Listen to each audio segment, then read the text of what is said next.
So total 17 parliament నియోజకవర్గాల్లో ఎన్ని సీట్లు వచ్చే అవకాశం ఉందని మీరు అనుకుంటున్నారు? 17 బీజేపీ అది కష్టం లే అన్న. 17 అంటే అది ఎక్కడికో వెళ్ళిపోతుంది, అది ఆడికే వెళ్ళిపోతుంది.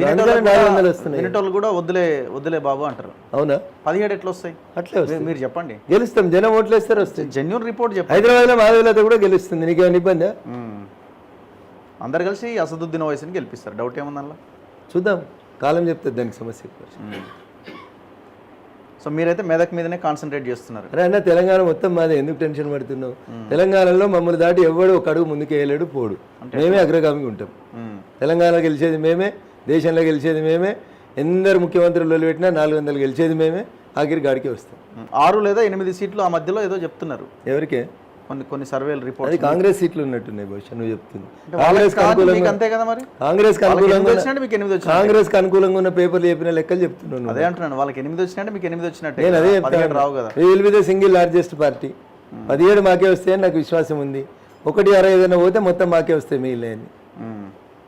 ఎట్లా సాధ్యం అవుతుందని మీరు అనుకుంటున్నారు? అంటే ఇప్పుడు గవర్నమెంట్ ఇక్కడ కాంగ్రెస్ ఉంది కదా, ఎట్లా సాధ్యమవుతుంది అంటే స్కీమ్స్ ఇంప్లిమెంట్ ఎట్లా సాధ్యమవుతుంది అంటే చెప్తా ఉన్నాను. మేము పైసలు ఇస్తేనే వాళ్ళు ఇంప్లిమెంట్ చేసేది, మేము ఏపోతే వాళ్ళు చేసేది ఏం లేదు, గాడిది గుడ్డు తప్ప. అది రేవంత్ రెడ్డి కూడా తెలుసు, అందుకనే ముందుగా తెచ్చి చూపెడతా ఉన్నాడు ఆయన. జీతానికి పైసలు ఏమంటున్నా, జీతాలకు పైసలు ఏమన్నా 1వ తారీఖు జీతం ఇస్తే అప్పుడు మేము మంచిగా చేసినామని సపోర్ట్లు కొట్టుకుంటుర్రు. ఇజ్జత్బాయ్ అనుకన్నా చెప్పుకుంటే మానం పోతుంది. సర్కారు కోళ్ళు చేసినానికి 1వ తారీఖు జీతం ఇస్తారా? పక్క రాష్ట్రాల్లో ఎప్పుడు ఇస్తుర్రు? ఒడిశాలో ఎప్పుడు ఇస్తుర్రు? బీహార్లో ఎప్పుడు ఇస్తుర్రు? ఉత్తరప్రదేశ్లో ఎప్పుడు ఇస్తుర్రు? తమిళనాడులో ఎప్పుడు ఇస్తుర్రు జీతాలు? మేము 1కి జీతాలు ఇచ్చిన వీళ్ళు ప్రచారం చేసుకుంటుర్రు. ఏమైనా ఉందా అన్న? అసలు కేసీఆర్ చేసిన పాపం ఇదంతా ఏం చేయాలంటున్నారు? నువ్వేం చేస్తున్నావు? ఇవన్నీ తెలియదు. ఎలక్షన్ల కంటే ఏ నుంచి ఎత్తుకురావాలంటున్నారు? మరి లంక బిందెలు ఉన్నాయని వస్తున్నాను కదా, సెక్రటరీలకి వెళ్ళి ఎత్తుకపోయింది అన్నావు కదా. రాహుల్ గాంధీతో మాట చెప్పించిండు, మర్చిపోయినావు. నా దగ్గర ఉంది పేపర్ కట్టింగ్. కేసీఆర్ 1,00,000 కోట్లు తిన్నాడు, ఆ 1,00,000 కోట్లకు అక్కిచ్చి తెలంగాణ ప్రజలకు వంచుతాము అన్నాడు. 6 నెలల్లో ఎన్ని అక్కిచ్చినావు? నీకున్న 5 సంవత్సరాలు, లాస్ట్ ఏడాది ఎలక్షన్లు, మిగిలిన 4 సంవత్సరాలు. 4 సంవత్సరాలని 6 నెలలకు డివైడ్ చేస్తే నీకు వచ్చేటి 8 క్వార్టర్లు. 8 క్వార్టర్లలో క్వార్టర్ అయిపోయింది. ఏది మరి ఎన్ని పైసలు కక్కిచ్చినావు కేసీఆర్ దగ్గర? చిన్నప్పుడు ఒక కథ చదువుతుంటే మా తెలుగు టీచర్ చెప్పిండే, తెనాలి రామకృష్ణ హయాంలో అనుకుంటా, నాకు గుర్తొచ్చినంతవరకు. ఒక 2 భార్యాభర్తలు బాగా తెలివికల్లో ఉంటారు ఊర్లో కన్నా. ఓకే.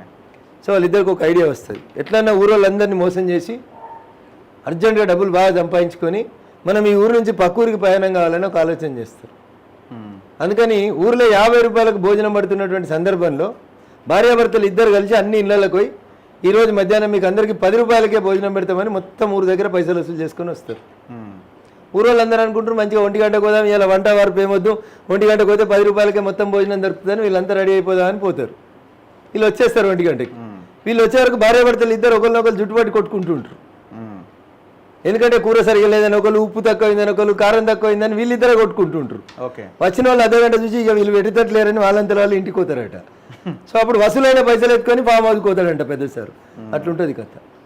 ఇప్పుడు ఆయన కాలేదో ఆయన ఇరిగింది, ఆయన యాత్ర ఏదో ఆయన చేసుకుంటున్నాడు. నేను అన్నా మీరు అనలేదు చేయొద్దని. ఎందుకు ఆయన అనవసరంగా 48 గంటలు ఆయన్ని యాత్ర చేయకుండా మీరు అడ్డుకున్నారని ఆయన అంటున్నాడు. పాపం మేము అడ్డుకున్నామని లేదు, పాపం ఆయన పోయి ఫామ్ హౌస్లో మేము అడ్డుకున్నాం. రెస్ట్ తీసుకోమంటున్నాం అన్న. కాలు ఇరిగింది పాపం, బొక్కలు వీక్ అయిపోయినాయి, బాత్రూంలో జారిపడితే తుంటి ఇరిగిపోతుంది, మళ్ళీ బస్ మీదకి వెళ్ళి పడితే ఏమన్నా నడుము ఇరిగిపోతే కష్టం అవుతుందని లేవటాలి, పడుకోబెట్టాలంటే కష్టం, జేసీబీలు లేవాలంటే అని సార్ని పోయి మంచిగా ఫామ్ హౌస్లో రెస్ట్ తీసుకోరు సార్ అని చెప్తుంది. రేవంత్ రెడ్డి మీద ఇంత మాట్లాడతారు వాళ్ళు. రేవంత్ రెడ్డికి ఏమో నోటీస్ ఇయ్యారు నా మీద అన్నప్పుడు, నాకేమో నోటీసులు ఇస్తారు. వాళ్ళని పోయి కంప్లైంట్ ఇవ్వమను. వీళ్ళిద్దరు ఒకటే అని అంటున్నాడు. వాళ్ళని పోయి కంప్లైంట్ ఇవ్వమను. కేసీఆర్ మీద కంప్లైంట్ ఇచ్చింది రేవంత్ రెడ్డి, ఎలక్షన్ కమిషన్ చర్య తీసుకున్నది. దానికి మధ్యలో మాకేం సంబంధం అన్న? హరీష్ రావు అనేటప్పుడు చదువుకున్నాడు కదా, వాళ్ళ కొడుకైతే అమెరికా చదువుకొని వచ్చింది కదా. రేవంత్ రెడ్డి మీద కంప్లైంట్ తీసుకుపోయి ఎలక్షన్ కమిషన్కి ఈమనన్నా. ఈ కంప్లైంట్ ఇవ్వకపోతే చర్య ఎవరు తీసుకుంటారు? అడగకపోతే అవ్వ కూడా భూమ పెట్టదు కదా రగన్న. ఈమన్ కేటీఆర్ను మంచిగా కంప్లైంట్ ఇచ్చి రేవంత్ రెడ్డి బూతులు తిడుతుండు, రేవంత్ రెడ్డి కూడా ఎన్నికల ప్రచారం చేయకుండా చేయమని చెప్పు. చేస్తుంది ఎలక్షన్ కమిషన్, తప్పకుండా చేస్తుంది. కావాలని అడ్డుకున్నారు అంటుండు కదా. ఎవరే? ఆయన జనాలకు ఏం అవసరమే, ఓట్లు బాగా వచ్చే అవకాశం ఉంది. ఎవరికి వస్తే మాకెందుకే? ఆయనతో ఏం లేదు ఇప్పుడు. ఇక కేసీఆర్ తో ఏం లేదు. ఈ ఎలక్షన్లకి కేసీఆర్ యాత్రలో మొత్తం జనం అంతా బాగానే కనిపిస్తున్నారు. ఈ ఎలక్షన్లకి కేసీఆర్ గారి పాత్ర 0, బీఆర్ఎస్ పార్టీ పాత్ర 0. గౌరవనీయులు కేసీఆర్ గారు ఫామ్ హౌస్లో మంచిగా రెస్ట్ తీసుకుంటే ప్రజల ఆశీస్సులు మంచిగా ఉంటాయి, ఆయన ఆరోగ్యం మంచిగా ఉంటుంది. అంతే, అంతకు మించి ఈ అనవసరమైన ఎండల తిరుగుడు ఇవన్నీ చేసారు ఎందుకన్నా? 12 సీట్లు వచ్చి ఉత్తదేనా? రగన నేను ఒక మాట చెప్తాను మీరు 17 అంటున్నారు, ఆయన 12 అంటున్నాడు. నేను ఒక మాట చెప్తాను నీకు. 2018 డిసెంబర్లో రెండోసారి గెలిచిండు కేసీఆర్. 2019 ఏప్రిల్ ఎలక్షన్లు వచ్చినాయి. అప్పుడు ఇదే యువరాజు గారు ఒక మాట చెప్పారు, సారు కారు 16 ఢిల్లీలో సర్కారు అన్నారా? అన్నారు. రెండోసారి ముఖ్యమంత్రి అయినరా? 63 ఎమ్మెల్యేలకి 88 ఎమ్మెల్యేలకు పెరిగిర్రా? గిట్లే తలతిక్క మాటలు మాట్లాడితే ఏం చేసిర్రు? ఎరికేనా జనం? 14 13 ఉండే వాళ్ళని తొక్కుడు తొక్కితే 9కి వచ్చిర్రు. అప్పుడు సారు ఉండే, కారు ఉండే, సర్కారు ఉండే, అప్పుడే 9కి వాడగొట్టిర్రు వాళ్ళని. ఇప్పుడు సారు లేడు, కారు లేదు, సర్కారు లేదు, ఢిల్లీలో వచ్చేది లేదు, సచ్చేది లేదు. ఇంకెందుకు ఎత్తారు వాళ్ళకు? ఇంత మంచిగా చెప్పినాక నీకెందుకు అర్థమవుతలేదు అన్నో? వాళ్ళకి అర్థం కాకపోతే కాకపోని, కనీసం నీకన్నా అర్థం కావాలి కదా. ఇప్పుడు ఆయన లాస్ట్ మీటింగ్ పెట్టేది మీ నియోజకవర్గంలోనే, ఇదే సిద్దిపేటలో ఫైనల్ మీటింగ్ పెట్టబోతున్నాడు. పెట్టమన్నా వద్దనే ఉంటుంది. ఉడత ఊపులకు మేము ఎప్పుడు భయపడలేదన్న. కేసీఆర్ వస్తే మొత్తం అటు ఇటు అయ్యే అవకాశం లేదా? ఇప్పుడు అవుతుంది, ఖమ్మంలో అవుతుంది, నామరాజేశ్వరరావు మంత్రి అవుతాడు. జూన్ 5 నాడు కలుద్దాం. ఇక అవుతాడు, తప్పకుండా అవుతాడు. ఇక్కడ అవకాశం లేదా? వెంకటరామరెడ్డిని ఎంపీ చేయడా? ఎవరు? ఫామ్ హౌస్ పక్కనే మీటింగ్ పెడుతుంటే, కేసీఆర్ ఫామ్ హౌస్ ఉన్న నియోజకవర్గంలో, ఆయన బంధువులు బలగమంతా ఉన్న నియోజకవర్గంలో, హరీష్ రావు ఉన్న నియోజకవర్గంలో వేరొకరికి అవకాశం ఇవ్వడానికి ఎట్లా వాళ్ళు ఇది చేయగలుగుతారు? ఏం చేయడానికైనా రెడీ అవుతారు కదా. ఇప్పుడు నవంబర్ 2020లో కేసీఆర్ ముఖ్యమంత్రి లేడా? ఉన్నాడా లేడా? హరీష్ రావు మంత్రి లేడా? కేటీఆర్ మంత్రి లేడా? కవిత ఎమ్మెల్సీ లేదా? మరి మధ్యలో రఘునందన్ రావు గెలిచినా లేదా?